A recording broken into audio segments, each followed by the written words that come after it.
whiskey bar, chip,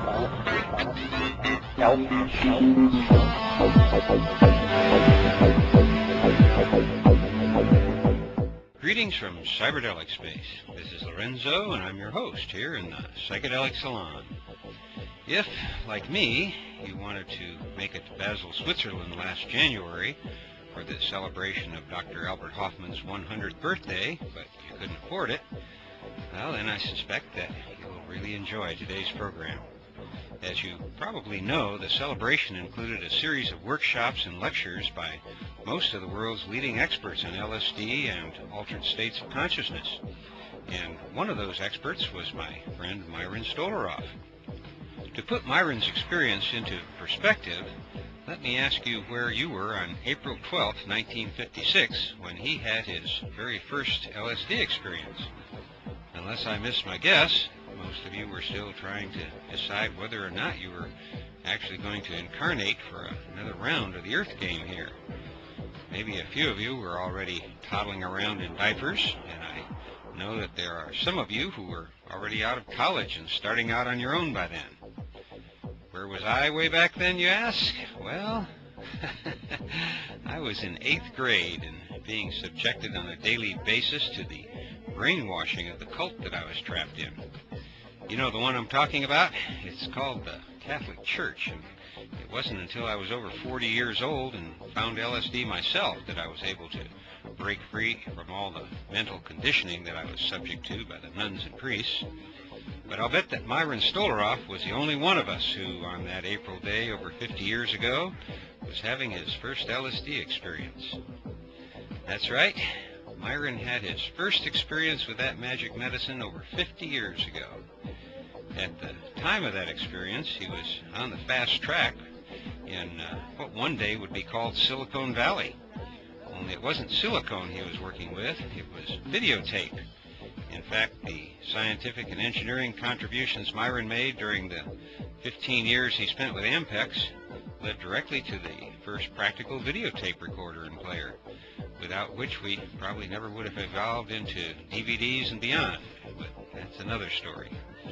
The story we're going to hear today is Myron's summation of some of the lessons he has learned during his long and productive relationship with LSD and other sacred medicines. I'll have more to say about Myron and his lovely wife Jean, who is also one of the great psychedelic pioneers, after we hear Myron's presentation. So let's get on with today's program and join Myron Stolaroff in a packed lecture hall in Basel, Switzerland, and listen to what he has to say about the future of human consciousness. My talk is about the future of human consciousness. Consciousness is undoubtedly the most valuable attribute of all of humanity's possessions. From the beginning of human presence, consciousness has continued to rise in depth, comprehension, intelligence, skills, and creativity. Looking at our world today, we cannot help but be enormously awed by the developments that have been made through the centuries. But for all of our growth in consciousness and incredible developments, humanity, for the most part, has a very long way to go to experience the higher levels of consciousness that await us. Let us briefly assess where humanity stands in their development, and then examine to the best of our ability what may be waiting for us with expanded consciousness. First, in looking at what has been accomplished over the centuries, we cannot help but be awed at the astounding progress that has been made. A short list includes many who live in luxury and beautiful homes. Plentiful food is available in a variety of forms. Transportation abounds, from bicycles to automobiles to airplanes. Beautiful parks appear in a variety of cities. Entertainment abounds. Magnificent buildings house a variety of endeavors. Education is available in a vast diversity of choices. On the other hand, there is great pain and suffering throughout the world. There are committed believers who feel that their God is the only God, which means that it's perfectly all right to kill those who hold a different belief. Large numbers of humans live in poverty and have no means of financial support. Many suffer from diseases and starvation.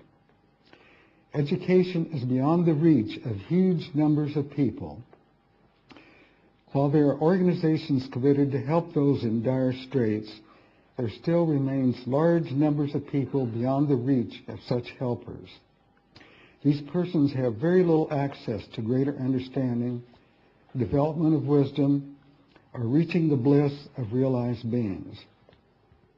In fact, for the most part, they probably do not even know that higher levels of consciousness exist.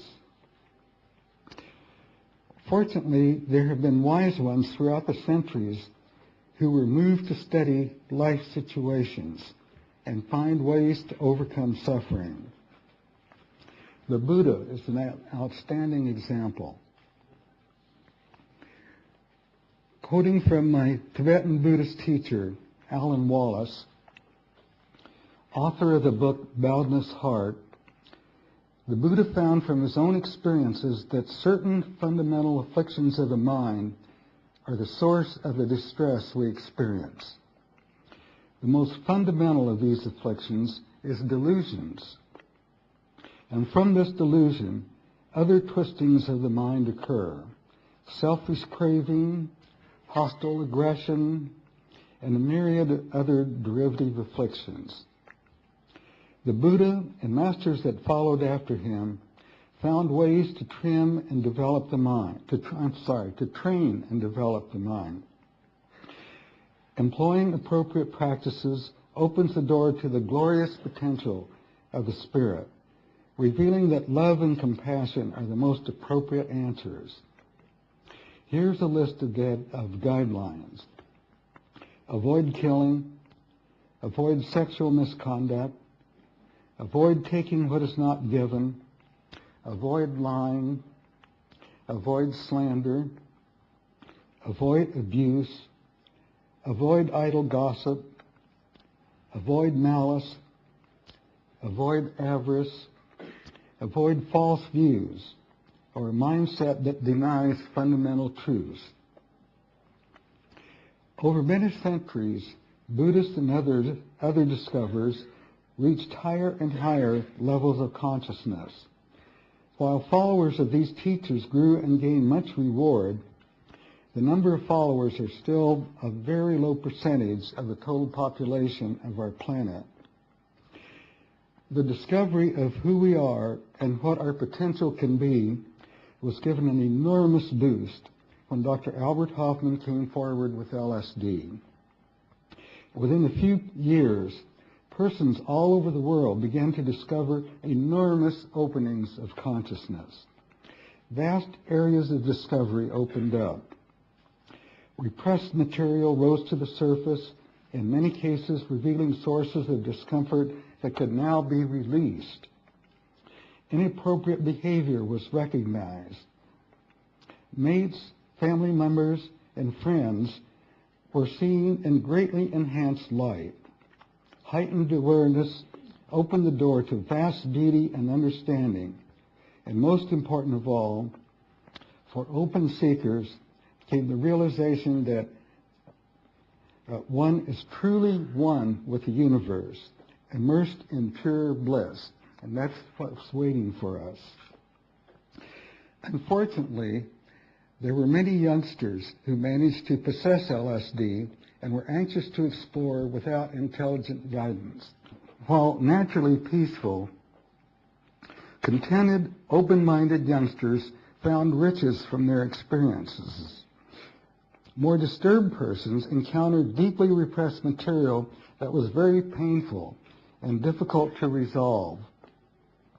This often led to minds getting twisted and in some cases created unbearable pain. Sometimes such persons ended up in severe depressions and even in hospitals. Many physicians and their helpers did not have the knowledge to help such persons out of their dilemma. Parents were bewildered by the changes. In America, many uninformed physicians, who were unfortunately in the majority, and the punitive Federal Drug Enforcement Authority were happy to bitterly oppose such substances, resulting in the United States government making all such substances illegal. No research with psychedelic substances has been approved for over 30 years. Finally, starting within the last 3 years, several research projects employing psilocybin and MDMA have been authorized by our Food and Drug Administration, with the possibility of research with LSD in the near future. Results are encouraging, and it's most likely that only a matter of time before these valuable substances can be put into use. What is it like to enter the dimensions of higher consciousness? Dr. Hoffman has presented a great deal of information from his own personal experiences in books he has written. In my own experience, I've been unusually blessed to have the privilege of entering dimensions never previously imagined. While I've not always been able to retain the full impact of these discoveries, if I did, I would be enlightened in the Buddhist sense. The impact of these openings has exposed such grandeur and vastness that the only acceptable response is incredible gratitude. Being human and still carrying burdens beyond my ability to resolve them, there still remains important work to be done. But just having experienced glimpses is enough to muster determination to press forward, for it is now clear that our real self, the true I that resides in the heart of each of us, is present and available, and is worth far more than anything one could possibly imagine. Entering this dimension is pure, indescribable bliss. We are one with the universe, including all other beings and creatures, and it is crystal clear that love is the only answer. It is really impossible to fully describe the remarkable essence of who we are. What I am presenting here are simply words, and we all know how easy it is to present words in all kinds of ways. But in each of us, the remarkable core that is one with all, and hopefully, as these words are stated, something deep within yourself will recognize a new reality, a reality that is the most worthwhile thing we can possibly realize. Hopefully, just a taste of this can reveal what is possible and is ultimately real, the only reality that really matters. I do not mean that everyone can immediately enter into this state.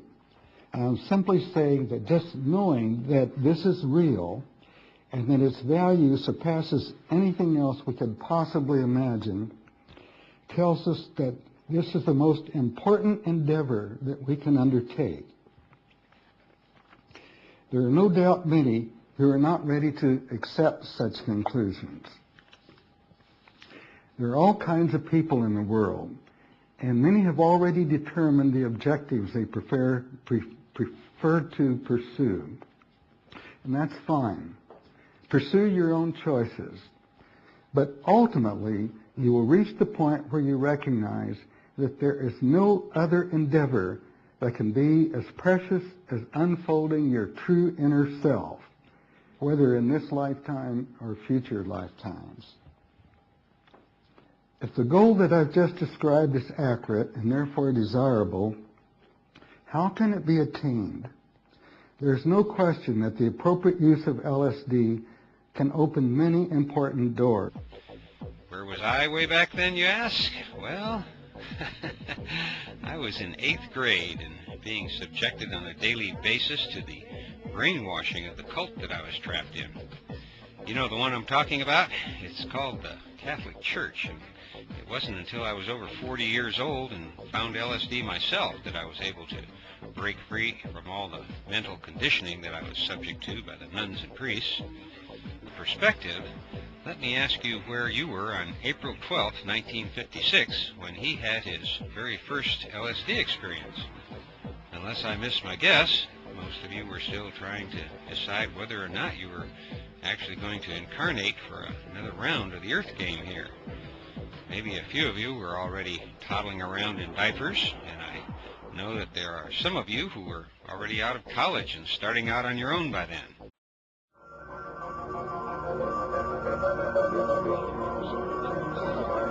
Musical, linguistic objects.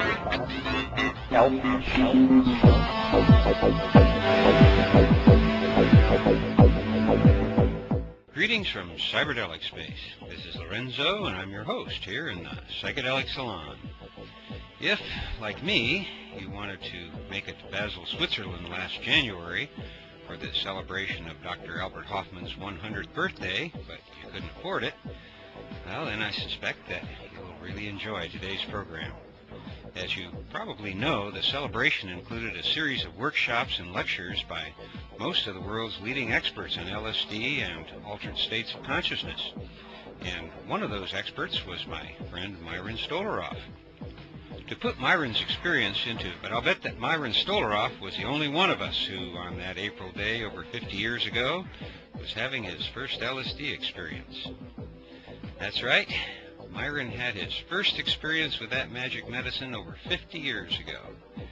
At the time of that experience, he was on the fast track in what one day would be called Silicon Valley.